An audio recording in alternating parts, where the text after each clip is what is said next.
You are Locked On Lakers,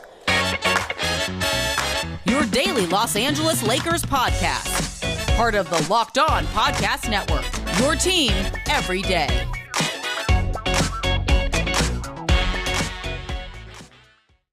Hey, everybody. Welcome to Locked On Lakers for Thursday, Draft Day. Andy, it is here. Want to remind everybody they can join NBA Draft GOAT Chad Ford, Locked On NBA Draft host Rafael Barlow, and Locked On NBA host John Corrales live this year covering the NBA Draft. It's Locked On NBA Draft 2021, brought to you by Built Bar. Get local expert analysis on each pick. Experts like us, Andy. Yes. Follow Locked On NBA on YouTube today. Watch our live coverage on today, Thursday, at 4 p.m. Pacific. That's when it starts. Of course, Andy, we are going to get everybody ready for the draft as best as we can. The Lakers with the 22nd pick in tonight's draft, and nobody, I say, can help us do that better when it comes to the Lakers and the draft than Mike Garcia. You know him as Canyon Driver, at Canyon Driver on Twitter. You can find his work on Substack, LakersDraft.substack.com. The guy just knows the draft backwards and forward, and more importantly, knows the Lakers backwards and forwards. Mike, thanks so much for coming on. We know it's a super busy time. We appreciate it. Thank you guys for having me. There's two guys that I want to focus in on in terms of, because what we want to do is take a look at a lot of the guys who've been linked in particular to the Lakers in a lot of these mock drafts. And the first one I want to start with is actually Jared Butler, because he's actually the consensus guy that when I look at the most, when I look at mock drafts, he's the one that comes up the most for the Lakers at 22. Plus, in the Locked On Ultimate Draft mock draft, we chose Jared Butler. So it seems like we are in sync with a lot of people who understand this stuff a hell of a lot better than we do. But what say you, Mike Garcia? Would Jared Butler at 22 be a good fit for the Lakers? I would love to see Jared Butler wear a Laker uniform. He's amazing. He's such a good shooter. Butler won the national championship this year, but what makes it work for the Lakers specifically is this year he worked more in an off-ball role next to a primary initiator, and he just shot so well. I think he was 52% catch-and-shoot situations, off of movement, off of dribble, can run pick and roll, and just does just enough defensively to really keep himself on the floor. How ready is he to play? Because I mean, I think you can apply this question to a lot of the guys that you would see at 22 is, how ready are they to play? Because it is very difficult to find somebody in the bottom third who can step in and be a member, a regular rotation guy on a team with championship aspirations. So in Butler's case, I've actually been watching him for the past couple of years, and during the prior year, he was more of an on-ball creator.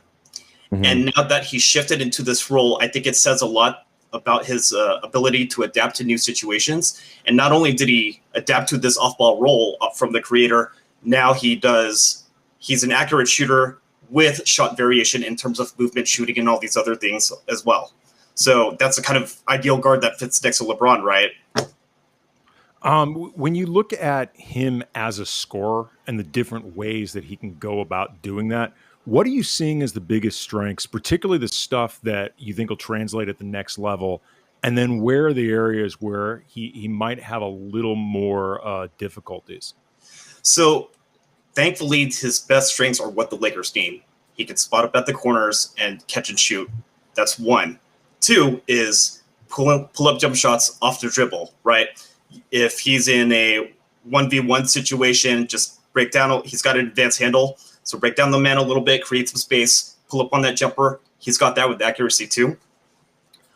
In terms of things to work on, it's more about strength, and on top of strength, using that physicality to attack the rim that much more. It would be nice to see him draw contact and get to the free throw line a little bit more and put more pressure on the rim. When you talk about a guy, you mentioned he can go into the corner, hit the corner three. You can do certain very specific things that the Lakers could use. When you're looking for a guy at 22, and again, trying to find somebody, and we'll get to this, but I think some of the some of the noise around the Lakers moving up, dangling Kyle Kuzma out there to teams that are higher in the draft to be able to move up, is to find a ready-made player, somebody like Chris Duarte, who we'll get to. Is part of what can get a player on the floor finding that one specific skill, even something as granular as corner threes or pull-up jumpers, whatever it might be that your team needs. Is that a lot of it is being able to diagnose those little small things that come in a guy's skill set, at a draft point like 22? So in this case, yes, you are definitely looking for one NBA skill just to get them on the floor. The hard part is finding something that will keep them on the floor. So in Jared Butler's case, right, he's got a 6'4" wingspan. He's probably considered a small guard. So what's he going to do defensively to stay on the floor? And one of the things I looked at through the game tape was he's got this 1.3% block rate. He just has this really unique ability to rotate out to shooters, out to the three-point arc, and actually block the shot, not just contest it. So he doesn't really have a lot of load time. He just contests those shots really well. And I think, in a team context situation where rotating properly and timely and contesting shots is so important, that's what's going to keep him on the floor. And then you've got the shooting on the other end of the floor. So he'd be a great pick. He's viewed by a lot of people when you look at scouting reports as, to throw out the cliches, a winner, just because of what he's done at Baylor. He won a championship, state championship, I believe, in high school as well. How much do you think that stuff matters in terms of not translating over in skills, but just like in mentality? Like, in the time you've spent scouting these type of guys, have you seen any type of connection in terms of being able to win in these big games in college and what ends up happening in the NBA? I think it matters because it's a reflection of their leadership skills, especially in his case. And it tells you that, hey, this team gets along, they have chemistry, and they're a cohesive unit. And that element is that much more important, especially for a championship team. So yes, it does matter, but in the long run, if I'm looking at a draft prospect and they just have those unique skills and maybe we could bring them into that winning environment altogether, I'll just consider that because I need those skill sets on the floor. How much upside is there with him? Because that's the other angle of here is can you get somebody? I mean, ideally you get somebody who can contribute right away and still has, the opportunity to become even better. That person's probably not available at 22, but how much upside does Butler have? So one of my favorite things about Butler is he has 3 specific skills for the guard position, which we know he's a great shooter in multiple facets. What we haven't really talked about much is he has a really advanced handle. He can break down his guy in a 1v1 situation and run a pick and roll situation. And then to expand on that, he's flashed the ability to run pick and roll and hit corners and other shooters along with the roll man out of that specific play type. So when you're when you're refining the skill sets within that particular play role, those are the skill sets you're looking for out of any point guard. And just to round everything off, he has extended range. It's not just right at the 3-point line. You can shoot 2, 3, 5 feet behind it, and he's comfortable with that shot as well. I am all here for people to shoot at the logo. I really believe that it has become one of my favorite things. There are people who really don't like, I guess, the modern NBA, and I've seen, the trashing of officials, trashing of this. They don't play enough defense. They don't let it. More things that encourage guys for pulling up at logos I'm here for that. So if I can get that with Butler, let's do it. I mean, if you just want to have a guy just get defended out to the logo and just play 4v4 within a half-court set, it's that much more spacing for the Lakers, right? I mean, why not? It's like playing basketball with a goalie, kind of. You just got one guy on either end of the court just hanging back. It's as close as we're going to get to rock and jock basketball, and I am a huge fan of that. All right, so this is a great way to start because in Butler we've talked about the shooting ability, the ability to score.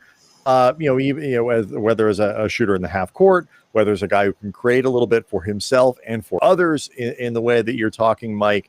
And I want to use that as an opportunity to kind of, before we even get into some of the other prospects that we want to talk about that have been linked to the Lakers, to kind of bring it back a little bit and look 30,000 feet in the air and see what are the needs the Lakers have and how can guys like Butler or someone else fill them. How many needs could they fill with one draft pick? We'll do that next. Locked On Lakers brought to you by rockauto.com. With the ever-increasing numbers of makes and models out there, it's impossible to stock all the parts you need in a traditional chain storefront. And why would you spend 30%, 50%, 100% more for the exact same auto parts at a chain store or new car dealership anyway, dummy, when you can get it for far less at rockauto.com? Mike, are you in the field at all looking for a Honda Odyssey? Does that strike your fancy? What about just the Honda Odyssey fuel pump? Just the fuel pump. I generally love vans. No joke. All right. Okay, so you like vans, and we've decided you are a collector of fuel pumps, just for funsies. A Honda Odyssey fuel pump from a chain store, $353. You know, as an aficionado of fuel pumps, that's way too expensive. But at rockauto.com, you can get it for $216. Rockauto.com is a family business. They've been serving auto part customers online for 20 years. Everything you need, few easy clicks delivered right to your door. So go to rockauto.com right now. See all the parts available for your car or truck. Right, Locked On in the How Did You Hear About Us box so they know we sent you. Amazing selection, reliably low prices, all the parts your car will ever need. rockauto.com. Okay, so Mike, when we're doing all this draft stuff for the network, and one of the questions that we were asked was, what are the three biggest needs for the Lakers going into the draft? What are the things that they can try to solve? I chose three things. I said shooting. I wanted to say shooting, outside shooting, and 3-point shooting, but they said no, just shooting. So shooting, shot creation, meaning for a player for himself or perhaps for others. And then I thought the third thing that maybe you'd put on this list is a vertical threat at center. Somebody who can go up and catch lobs and get back some of those easy points the Lakers didn't get last year that they frankly missed more than the defense of JaVale McGee and Dwight Howard were those easy buckets, I think. First of all, would you agree broadly with that wish list for the Lakers, through the draft? I have the exact same list in terms of priority. And he is much smarter than I am, Andy, so that's good. Yeah, vertical threats especially, I think, was sorely missed last year. That added dimension offensively really helps. But shooting overall, so spacing isn't just a floor situation. It's also a vertical situation. Just drawing a defender into the paint a specific way really helps, especially for LeBron. It's super matrixy. So with that in mind, Butler is a guy who at least ticks a couple of those boxes. Realistically speaking, how likely is it that the Lakers can fill some of those needs? Is it one thing on that list? Could you do two? Could you try to get all three, or some other things that might be 4 or 5? How many needs realistically can you fill with a draft pick at 22? So at 22, you can really fill one unique skill. You're looking for a 1v1 guy, a shooter, or a lob threat. It's too hard to get combinations of all three, especially at that low of a pick. But if you have multiple picks, now we can address needs in multiple ways, and guys can actually get some minutes in the regular season because the needs are so important for this particular team. I think we're both about to ask about Duarte in that way, because when you talk about a guy who can come up and step on the floor, he's seen widely as I guess maybe highest floor, most ready to go prospect out there. And the reports are that he's moving up in the draft, and there are even some reports that the Lakers are also trying to move up so they can go get him. How correct do you think those assessments are of his readiness, and how far up do you think the Lakers would have to go to get him? So in terms of readiness, I think he's among the most prepared. He came from a junior college and really showed improvement, not only from junior college, but all the way into Oregon, and that showed with the shooting efficiency altogether. What I liked especially last year out of Chris Duarte is he had more on-ball repetition. So he's not just seen as this catch-and-shoot guy. He's running pick and roll, and whether he decides to kick to a corner shooter or pull up for a mid-range jumper, we've seen that ability, and he looks comfortable in that role. So I think in Chris Duarte's case, just scrolling through Twitter, I'm surprised that he's looked as highly as maybe 15. That mid-first round pick is really going to matter. It's an edge lottery case because I think he's seen through that lens of, hey, we can probably get this guy on a rookie contract and we expect him to produce at a mid-level wing productive level. Mm-hmm. Say that 3 times fast. So when teams are looking at it through that specific lens, then yeah, absolutely. In the mid first round, all the way to the late first round, playoff teams especially, they're going to look for that rotation guy at an important position. So I imagine that if he went up to the mid-teens, it would matter a lot who took him. Like Oklahoma City, for example, doesn't seem like a logical destination for him.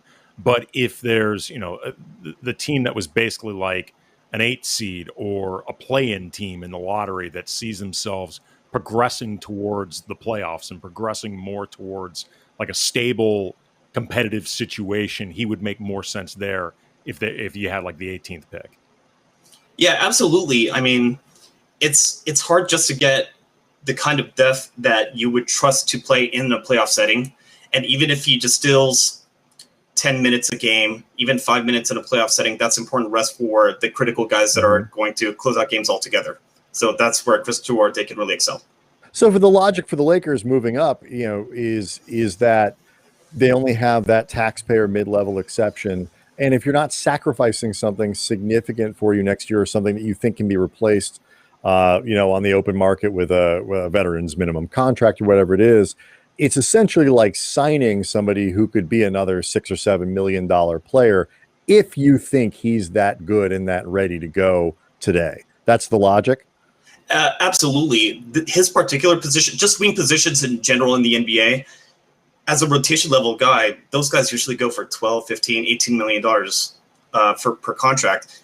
It's just too hard to reach with a mid-level exception. So if you could pull that kind of type of player in the draft, by all means, it's a good idea.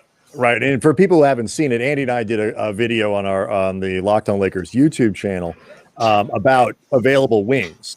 And holy hell, is it a thin group in terms of guys that the Lakers could actually pay for. Yeah, right. You get down to like the James Ennis's, Wayne Ellington, Tony Snells of the world real fast. So the idea that Duarte could be useful and even better and like teams would move up in that case makes a lot of sense.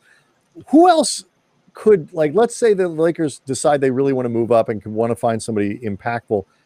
Who else could help them? Like in that, let's say they bumped up into, 12 to 15 or something like that. Are there other names that if the Lakers move up that fans should be looking for? So the player I like a lot that has been projected all the way down to the late first round is Jaden Springer. He's another guy we profiled. He's great. He's really young. Yeah, he's still 18. But what I like about him is he's such a hard-nosed point of attack defender. He can fight through screens over the top and go under. And I think it speaks to his NBA readiness when he's a physical player on both ends of the floor. He will use his chest and body up guys defensively. And if he gets ran off the three-point line on offense, he has no problem just using an advanced move, getting into the paint, using even some post position, and just taking a small turnaround jumper in the paint. And it's a comfortable shot for him. So I'm a big fan of Jaden Springer altogether. So he's a guy you think could get on the floor. Yeah. Oh, yes. Yes. Even at his age, just to steal some minutes, just because his defensive ability is so high. That's his first thing. And then the shooting and aggression is there as well. So he satisfies on that list that we were talking about before, that ability of shot creation. How well do you think his 3-point percentage, because I think he was up around 40%, if I don't have the numbers in front of me, but I think it was in that range as a freshman at Tennessee. That how well do you think that translates to the NBA? Because that's a tough one sometimes to project. So I think from my memory, he shot 43.5% behind the arc, but it was just under 2 attempts a game. Right. That's not exactly the kind of volume that draws a ton of gravity, which is understandable. But in his case, even though he doesn't draw the gravity, he can still attack the defense off the dribble, and he's such a physical, imposing threat. What some people may not look at is free throw rate, and his free throw rate is 44%, and that's tremendously good, especially for a guard. especially for a small guard, and it reflects his physicality on that end of the floor as well.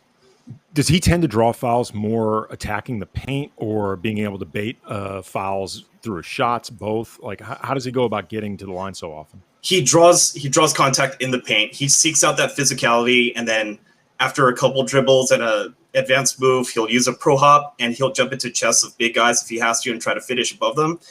From memory, I think his finishing rate at the rim is 65%, which is really good. Now, you don't expect that of an 18-year-old, but that's the kind of indicator that I looked for when I was watching Horton-Tucker. Okay. And we've seen some incredible finishes out of him. It seems like he's pretty fearless. Because that's something, like, I remember when Brandon Ingram was a rookie, and his rookie season required a lot of patience. But one of the things that stood out to me that really impressed me about him was how often he would look to draw contact and look to take on those physicality matches, even though he typically lost. Like, he would actually end up on the losing end of them, but he kept doing it anyway, and he kept attacking. I was like, all right, this speaks so well to where he's eventually going to be. Yeah, I think it says a lot about a player in terms of that NBA readiness when, even if their frames are not fully filled out, just play with contact, right? Use your chest defensively, try to box out, try to rebound, just get in the paint, and that will translate not only into the regular season, but into the playoffs where it's just that much more amplified to work on those details. So this is always fascinating to me. The description that you have is awesome. When we spoke to Eric Kane, who covered him at Tennessee, is the host of Locked On Vols, gave a great scouting report that highlighted a lot of the same things that you're talking about there. He's only 18. Why is he projected perhaps to go as late as 22 or even beyond? I think it's because when we look at NBA guards, we want to see that 30-foot range, or we want to see the twitch and the burst when they're attacking the rim. He's a guard that uses strength. When we look at Talen Horton-Tucker, he fell into the mid-second, and how does he get to the rim, right? He uses his strength, he has some shape to him, and then he just extends out for the layup. And that was a guy that I had ranked as a mid to late first-round selection that year. So when I'm looking at Jaden Springer and I think of those kind of similarities, that's what I'm looking at as well. So you were willing to look past the chunkiness issues of Talen Horton-Tucker and see the butterfly within. I mean, Iowa State was a really fun year to watch for his specific season. Tyrese Halliburton basically played the Lonzo role for them as a low usage guard who was doing all the playmaking. But I noticed that Horton-Tucker was getting a lot of end of clock situations, trying to break guys down 1v1, and they were using spacing lineups instead of really crowded college lineups like usual. So yeah, I mean, he was a great pick overall. Just a fat caterpillar, but he eventually turned into a lovely butterfly. I've seen him by like the sixth day, the very hungry caterpillar is eating all kinds of shit, and he is really big and chunky, and he needs to turn into a butterfly, and that's what THT did. And kudos to you for not being. You just put him on more fruit. That's if all you're doing is just eating through loads of fruit and vegetables, just straight through, like not even eating the whole thing, you can eventually get yourself on the right diet. Like if you put them on like a Mediterranean, that sort of thing. It's all good. Yeah, exactly. All right, so we had a few more names we want to throw at you. We kind of want to go and rapid fire with some of the other names that you're interested in, that other people are interested in. And also, too, as much as we've heard reports the Lakers might try to trade up, we've also seen reports that they might try to trade down. So you, Mike Garcia, seer of THT, we'd love to hear some of the names that you would love to see the Lakers get were they to sneak into the second round. We'll do that next.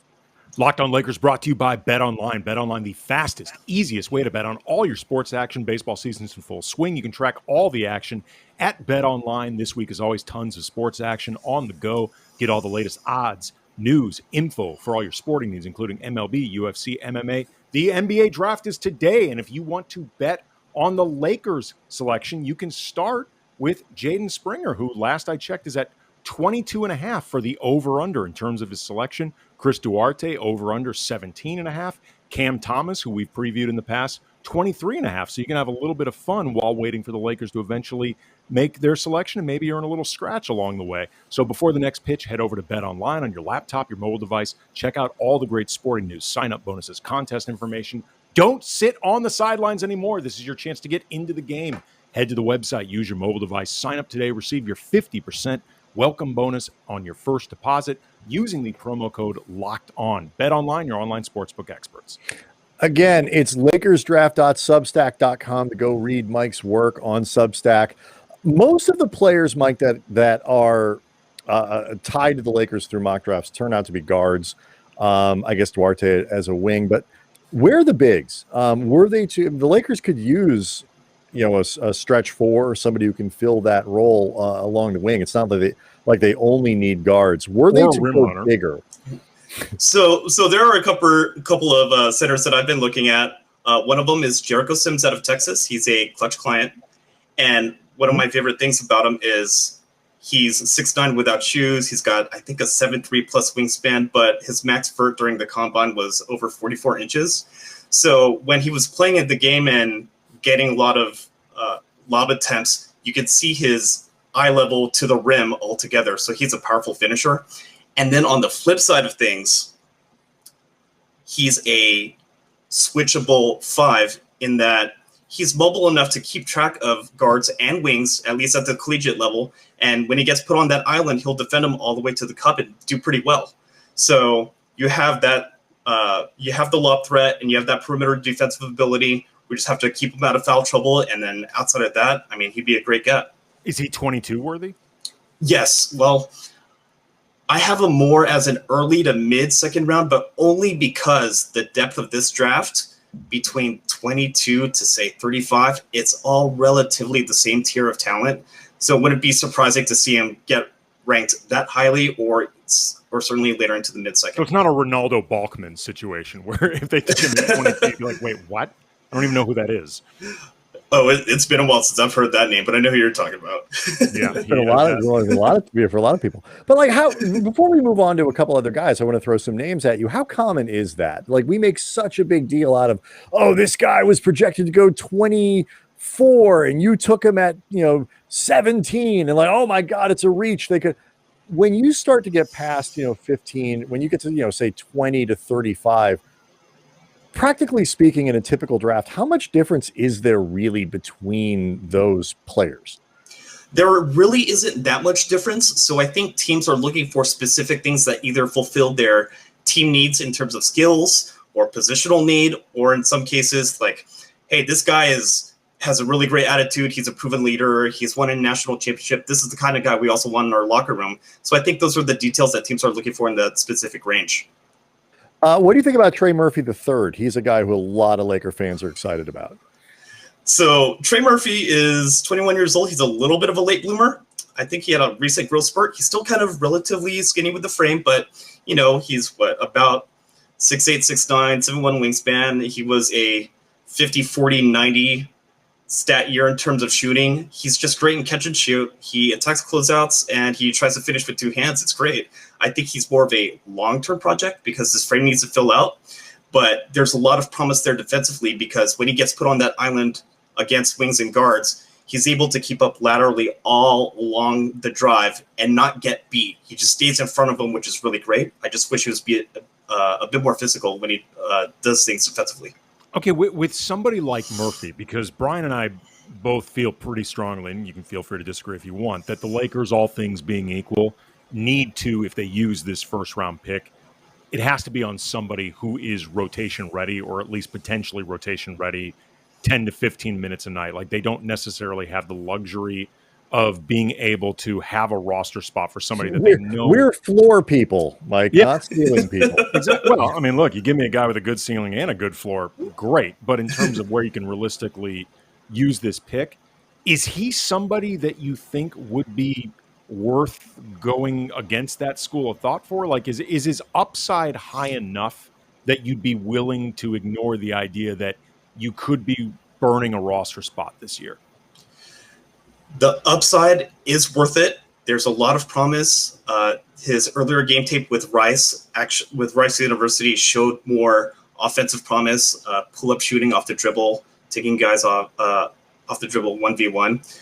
So I don't know if that's the kind of thing he's going to be doing his first season, but in terms of his perimeter shooting, spotting up in the corners, providing that spacing, and drawing the gravity altogether, he can absolutely do that year one. Wow. Who are some other guys that you think are upside plays that were you to look at that and be like, you know what, the guys we think are ready to go are gone, but these guys have a lot of upside and we think they're worth drafting in that 22 area. What other names are you interested in? So I'm a big fan of Josh Christopher from Arizona State. He's from LA. And what I like about him is he fulfills the shot creation portion of what the Lakers need in terms of skill set. And the percentages don't necessarily reflect it, but he's able to handle contact at the rim, break guys off the dribble, and he can create his own shot at all three levels. Now, it's not always the most accurate, but he can create that space for himself and get his own shot off, and that's a really rare skill to find at this level, especially for the pick. What if the Lakers ended up, some reports have been putting out there that they would trade that first round pick to get into the second round? They currently don't have any second round picks at all, and they've had a pretty good track record of finding guys that are NBA useful in that second round, which is, it's often a big time crapshoot. Who are some of the guys that you think would be worth targeting if they ended up in that second round? Who are the fat people, this year's fat guys that they can draft? Who's the pleasantly plump caterpillar they ought to be looking at? Can I flip the switch a little bit and just mention BJ Boston has been ranked around here? I know he had I thought you were going to say that THT was just big boned, and he never really was a plump caterpillar. Or pick somebody who's so freaking skinny like that Bones Highland fellow. I am a big fan, man. That guy weighs like 115 pounds. He is the skinniest human being I think I've ever seen. Hey, look, if he falls to the second round, I would run to the podium myself and draft him. That guy, he doesn't, like you said, get arrested, Mike, quite frankly. Like you said, he's so skinny and yet complete comfort shooting from 25, 30 feet. Even, guy. Yeah, exactly. Go back to that. Sold. See what I mean? He's really easy to like. He has a great handle. He's so fun to watch. How do you not take him? Oh, it's a great name. I saw a little bit of the guy. I'm no expert here. That's why we have you on. I just thought I was like, okay, I know why they call him Bones. I got it. I'm sorry, I didn't mean to. But like other names are where they to sneak into the second round or trade back or buy their way in. Who are some of the guys you'd love to see them target? So another guy is Day'Ron Sharpe out of North Carolina. He is a lob target as well, but he was more seen of as a playmaker out of the center spot. So one of the unique things about him is he's able to operate at the elbows and the top of the key and kind of facilitate to a half-court offense within that particular position. And on top of those things, he's a great rebounder. He is a solid rim protector. He has a great motor overall. And he really doesn't need a ton of touches to keep himself proactive and engaged about the game. So I like Day'Ron a lot. So BJ Boston, we mentioned earlier. Austin Reeves, 6'4" guard, just plays to his full physicality, relentless at attacking the rim. He has a 56% free throw rate. When I say relentless attacking the rim, I mean it. Yeah. So one of my favorite things about Austin Reeves is he's 23. He was at Wichita State. He was a catch and shoot guy, shot over 40% behind the arc the first 2 years, transferred over to Nebraska, and now he's this lead initiator. He has to create all the offense, and he got comfortable with that whole situation altogether. I just have a couple more questions for you, Mike, before we let you go. The first is, when you look at the draft class from top to bottom, how much talent do you think there is comparatively to other classes? Because we tend to get pretty myopic about this stuff and grade the quality of a class based on just the superstar guys who've been earmarked that way. But, the class is the class. Yeah, I think this is more along the lines of an average class where there's one standout guy for me in Cape Cunningham, and 2 or 3 guys after him may get there.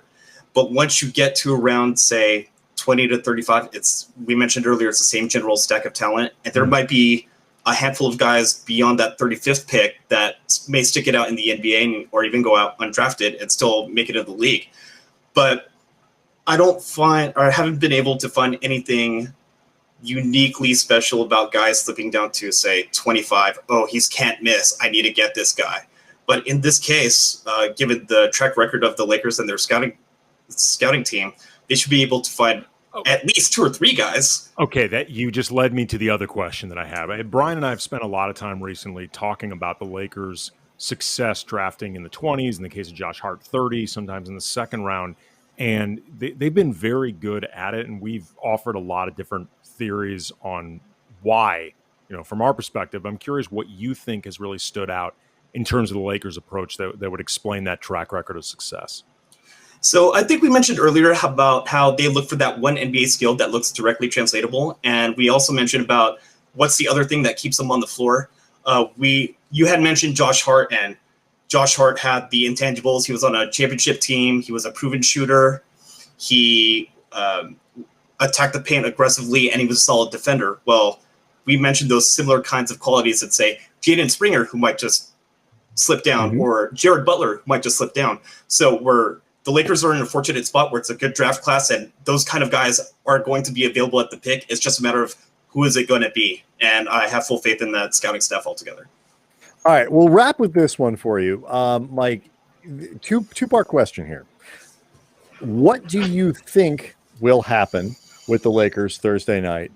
What would you want to happen? What is your ideal result? And then, obviously, what do you think ultimately they'll do? So what I think will happen is I think they will try to trade up and get Chris Duarte. He's just a solid guy. They need a rotation guy. We're in a championship situation. That's absolutely relevant.